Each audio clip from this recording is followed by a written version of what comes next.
Assalamualaikum warahmatullahi wabarakatuh. Sahabat Musbi yang dirahmati Allah, pada kesempatan kali ini kita akan menyimak kisah Abu Nawas, harimau berjenggot. Bagaimana kisahnya? Mari kita sama-sama simak kisah lengkapnya. Suatu hari, Baginda Raja terlihat gusar tak menentu, seakan menyimpan amarah.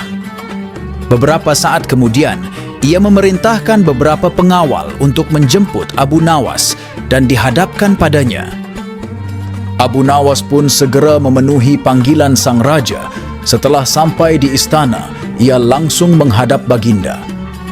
Tanpa basa-basi, Baginda langsung berkata, "Wahai Abu Nawas, aku ingin sekali melihat harimau berjenggot dan tugasmu adalah menghadirkannya di hadapanku." Titah raja dengan tegas, "Engkau hanya kuberi waktu 8 hari. Jika tidak bisa, maka aku akan menghukummu." Tambah sang raja, "Baiklah yang mulia, hamba akan melaksanakan perintah Baginda," jawab Abu Nawas. Setelah menerima perintah Baginda, Abu Nawas pamit mohon diri untuk meninggalkan istana. Sesampainya di rumah, Abu Nawas meminta seorang tukang kayu membuatkannya sebuah kandang harimau, yang mana waktu pengerjaannya berlangsung selama 3 hari. Pada hari selanjutnya, Abu Nawas pun menemukan ide untuk mengisi kandang tersebut dengan seekor harimau berjenggot. Ia mulai menceritakan tersebut pada istrinya. Abu Nawas berpesan pada istrinya, "Wahai istriku, jika pada hari ke-7 nanti datang seorang tamu laki-laki berjenggot, maka mintalah ia duduk dalam kandang tersebut." Pesan Abu Nawas. Sampailah pada hari ke-7, ketika hari sudah menjelang siang, Abu Nawas berangkat menuju sebuah musholla yang sedikit jauh dari kampungnya untuk menunaikan syalat zuhur berjamaah. Selesai salat, Abu Nawas tidak segera beranjak dari tempat duduknya. Sang imam pun datang menghampirinya dan bertanya, "Tumben sekali engkau salat berjamaah di sini," kata sang imam. Abu Nawas pun berpura-pura sedih dan tidak menjawab pertanyaan sang imam. Sang imam pun kembali bertanya, kenapa ia bersedih, akan tetapi Abu Nawas tetap diam. Sang imam yang penasaran terus memaksa hingga akhirnya Abu Nawas mau menjawab pertanyaannya. Ia menceritakan jika semalam ia bertengkar dengan istrinya. Karena itulah ia meninggalkan rumah dan salat di musholla itu yang sedikit jauh dari rumahnya. Setelah mendengar semua penjelasan dari Abu Nawas, sang imam meminta izin agar diperbolehkan Abu Nawas menjumpai istrinya Abu Nawas untuk membantu menyelesaikan permasalahan rumah tangga Abu Nawas. Abu Nawas lalu memberikan izin. Dengan segera, sang imam dengan senang hati langsung berangkat menuju rumah Abu Nawas menemui istrinya.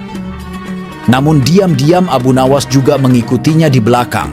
Sesampainya di rumah Abu Nawas, ia langsung menemui istri Abu Nawas dan berkata, "Wahai Adinda, buat apa memiliki suami yang jahat dan miskin? Apalagi kehidupan Abu Nawas tidak karuan.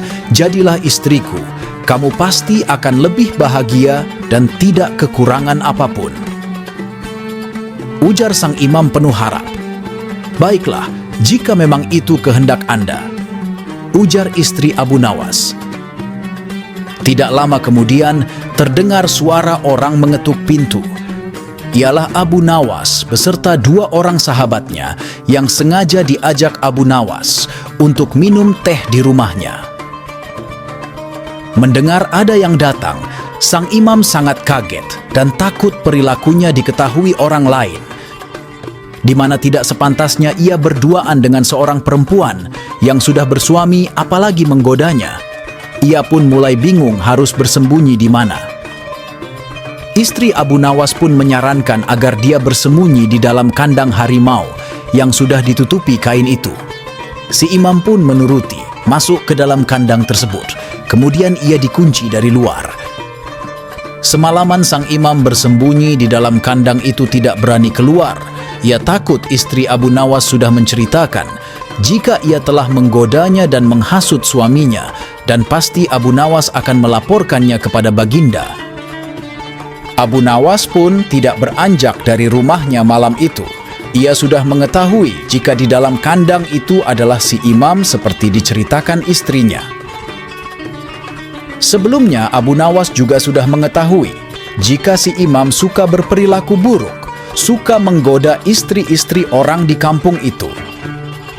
Oleh sebab itu Abu Nawas berencana memberi ia pelajaran, karena perilaku seperti itu sangat tidak pantas, apalagi dilakukan oleh seorang imam. Hari sudah menjelang tengah malam, si imam yang sudah lelah berpikir di dalam kandang, akhirnya tak sadar tertidur pulas. Pada pagi harinya, Abu Nawas dikejutkan dengan kedatangan beberapa pengawal kerajaan. Hari itu adalah hari ke-8, sesuai janjinya kepada Baginda, untuk menghadirkan harimau berjenggot ke hadapan Baginda. Para pengawal segera membawa Abu Nawas beserta kandang harimau yang ditutupi kain berisi tuan imam. Si imam pun terperanjat dari tidurnya. Saat para pengawal membawa kandang itu, ia tidak berani berbicara, takut orang-orang tahu jika di dalam kandang tersebut adalah dirinya. Dalam kandang tersebut, ia hanya bisa pasrah akan apa yang terjadi selanjutnya. Setelah beberapa jam menempuh perjalanan, kini tibalah mereka di istana. Abu Nawas segera menghadap Baginda di sebuah aula kerajaan yang sangat besar, di mana sudah dipenuhi oleh banyak orang yang penasaran akan harimau berjenggot yang dibawa Abu Nawas. Baginda pun segera bertanya, "Wahai Abu Nawas, segera tunjukkan kepadaku rupa harimau berjenggot itu, perintah sang raja." "Baiklah Baginda," kata Abu Nawas seraya membuka kain penutup kandang tersebut.